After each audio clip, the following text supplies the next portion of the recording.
Hello students, welcome to you in your physics class. मैं आपका physics teacher Pradeep Sharma.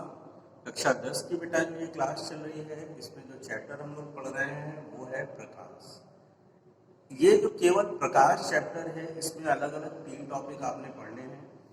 पहला है प्रकाश का परावर्तन, दूसरा है प्रकाश का अपवर्तन और तीसरा उसी से संबंधित आएगा लेंस। तो आज हम लोग जिस टॉपिक की बात करने जा रहे हैं वो है प्रकाश का अपवर्तन। इससे पहले हम पढ़ चुके हैं प्रकाश के परावर्तन के बारे में। प्रकाश के परावर्तन की घटना हमने बताई थी कि दर्पण में होती है, और इस घटना में सबसे महत्वपूर्ण बात ये होती है कि प्रकाश जिस माध्यम से चलता है परावर्तित होकर उसी माध्यम में वापस लौटता है।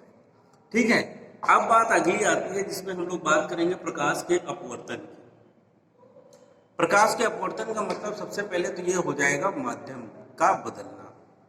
माध्यम का बदलने का मतलब क्या होता है कि माध्यम क्या है, प्रकाश जो है वो बहुत ज्यादा दूर, मतलब बहुत अधिक दूर से हम बात करते हैं, सूर्य से आ रहा है हमारी पृथ्वी तक। जब सूर्य से पृथ्वी तक आ रहा होगा तो अलग अलग स्थान पर अलग अलग माध्यम मिलने वाले हैं। जैसे सूर्य से निकलकर जब ये वायुमंडल में प्रवेश नहीं करता है तब तक के बीच का जो स्थान है वो है निर्वात। और निर्वात में हमने जो प्रकाश की चाल पढ़ी है वो पढ़ी है c, और c का मान होता है 3×10⁸ मीटर प्रति सेकेंड। आफ्टर दैट जब ये हमारे वायुमंडल में प्रवेश करता है तो वायुमंडल के अंदर उपस्थित धूल के कण, धुएं के कण, है ना, मुक्त इलेक्ट्रॉन, इस तरह से अलग अलग चीजें जो होती हैं, आयनिक कण, ठीक है, ये सारे जो कण होते हैं इन सब से मिलकर एक और जो होता है वो अलग स्थान बन जाता है जिसे हम लोग एक नया माध्यम होता है। ठीक है, तो इस माध्यम में जब आएगा तो जो प्रकाश की किरणें निर्वात में चलनी थी, बिना अवरोध के चलनी थी, तो वहां पर इनकी चाल सबसे ज्यादा थी। लेकिन जैसे ही वो हमारे अर्थ के यानी पृथ्वी के एटमॉस्फेयर में एंट्री करेगा, प्रवेश करेगा, वैसे ही उसकी जो चाल होगी, जो प्रकाश की किरणें होंगी वो इन कणों से टकराएंगी और टकराने के बाद उनकी चाल में कुछ ना कुछ परिवर्तन आएगा। यानी ये परिवर्तन जो आएगा उसकी वजह से उसकी चाल में कमी हो सकती है, या कभी मान लो वायुमंडल के अंदर से बाहर निर्वात में जा रही तो चाल में बढ़ोतरी भी हो सकती है। बात समझ में आ रही कि नहीं आ रही? तो इसका मतलब तो ये है कि अगर प्रकाश किसी एक माध्यम से दूसरे माध्यम में जाता है तो उसकी चाल में परिवर्तन हो जाता है। ठीक है, तब जब उसकी चाल में परिवर्तन होता है तो क्या क्या परिवर्तन हो सकते हैं, इसके लिए हमें पढ़ना पड़ेगा प्रकाश का अपवर्तन। क्या पढ़ना पड़ेगा? प्रकाश का अपवर्तन। तो सबसे पहले बात करते हैं प्रकाश के अपवर्तन की घटना की कि क्या है प्रकाश का अपवर्तन। ठीक, तो सबसे पहले तो आज हम पढ़ने जा रहे हैं टॉपिक जो है प्रकाश का अपवर्तन, यानी रिफ्लेक्शन ऑफ लाइट।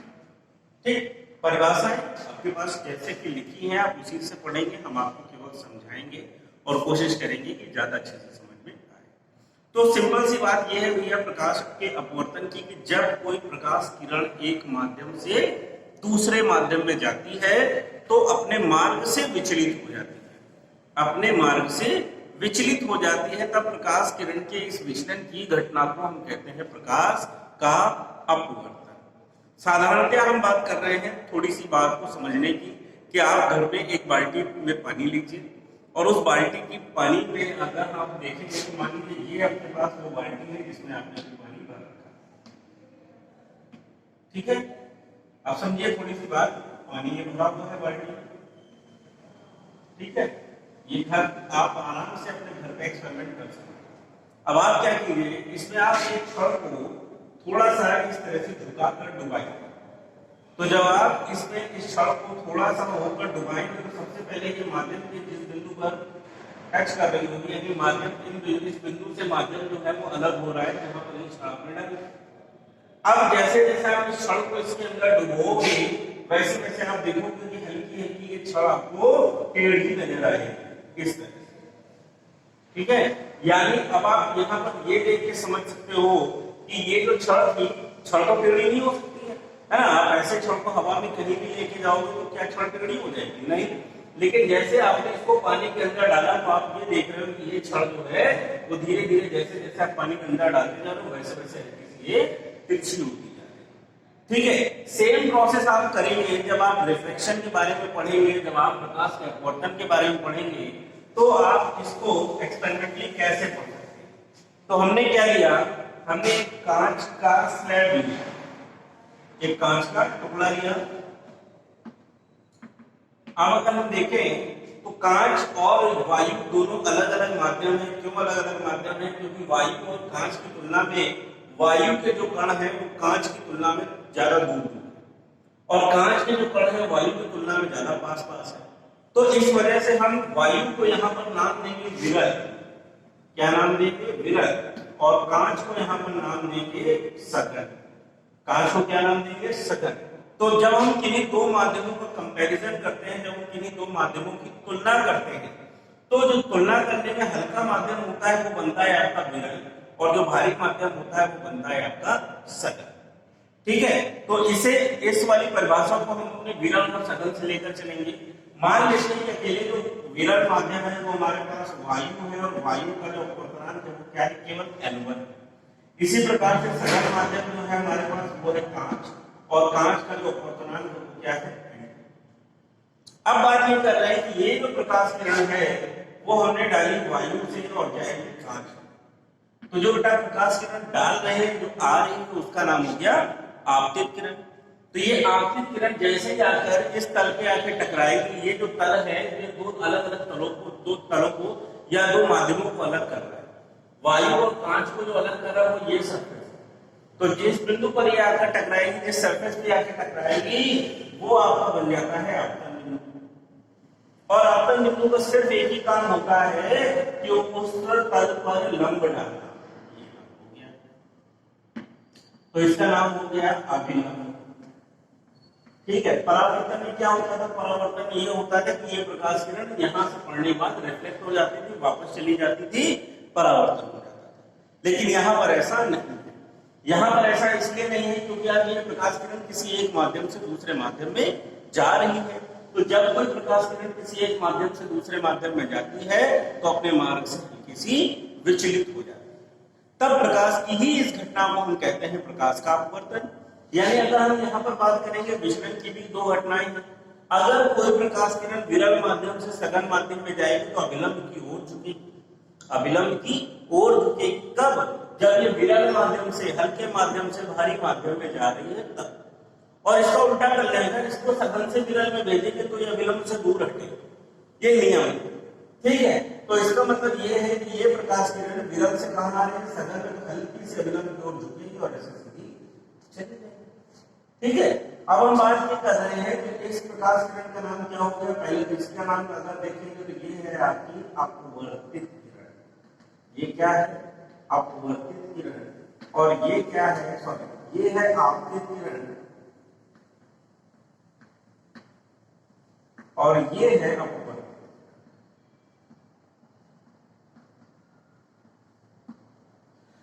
ठीक है, तो छोटी सी बात फिर वैसी जो हमने पुरानी पढ़ी थी, आपतित किरण और अभिलंब के बीच में एक कोण बनेगा जिसका नाम होगा आई, जिसे हम लोग कहेंगे आपतन कोण, एंगल ऑफ इंसिडेंट।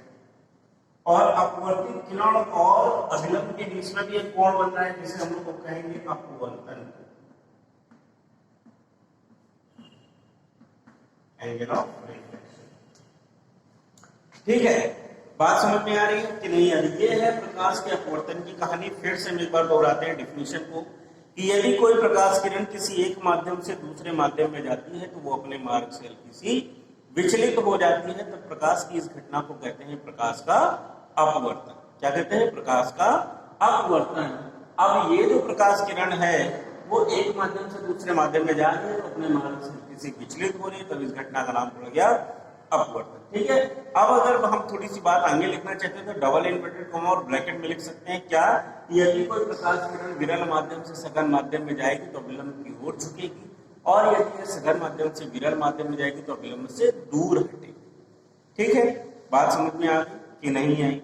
ठीक है, ऐसा परिवर्तन क्यों होता है? क्योंकि बेटा प्रकाश की चाल बदल जाती है। ठीक है, याद रखना कि यह परिवर्तन कब होता है? जब प्रकाश की चाल में परिवर्तन होता है तो इस प्रकार से परिवर्तन हो जाते हैं। अच्छा, दूसरी इंपॉर्टेंट बात अब इसमें आते हैं, कुछ नियम की बात करते हैं। परावर्तन में आपने नियम पढ़े थे ना, उसी प्रकार से अपवर्तन में भी नियम है। प्रकाश के अपवर्तन में पहला जो नियम आता है वो आपका परावर्तन का है। आपतित किरण आपतन बिंदु पर अभिलंब और अपवर्तित किरण lie on the same plane, यानी ये एक ही तल पर दिखाई देंगे। अगर ऐसे आप हाथ रखेंगे तो ये आपतित किरण है, ये अभिलंब है और ये अपवर्तित किरण, तीनों एक ही तल पर है ना, एक ही सरफेस पर।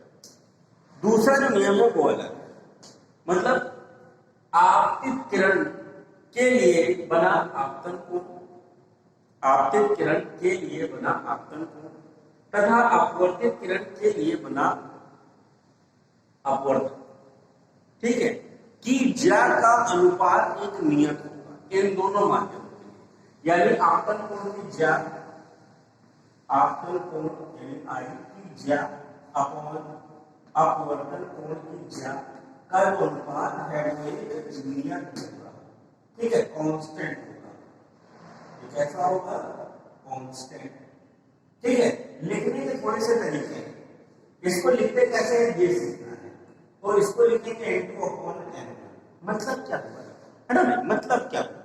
तो देखो भाई, sine i upon sine r equal n2 upon n1 equal n2 upon n1, याद रखना n2 upon n1, cross multiplication करोगे तो n1 into sine i, n2 into sine r, ठीक है।